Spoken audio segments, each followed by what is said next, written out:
তো এই কাজের জন্য আমি নরমাল একটা লোগো নিছি, সেটা হচ্ছে টুইটারের লোগো। তো এর জন্য আমি প্রথমত পেন টুলটা সিলেক্ট করে আমি পেন টুল দিয়ে করব, কিন্তু কিভাবে করব, আমি জাস্ট এই মাঝখানে এভাবে ড্র করব।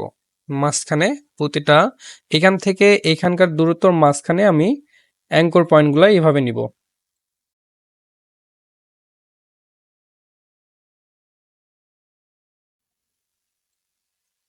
ডান।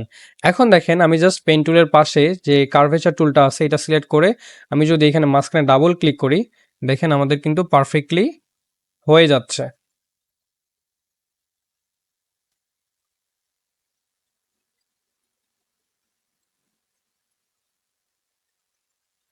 জোস না? তো এটাকে জাস্ট আমি এখন স্টপ থেকে ফিল করে দিব। That's it. তো এই ছিল আজকের ভিডিও। দেখা হবে সম্পূর্ণ নতুন কোনো ভিডিওতে। এরকম আরো সুন্দর সুন্দর টিপস অ্যান্ড ট্রিক্স পেতে পেজটিতে ফলো দিয়ে সাথেই থাকুন।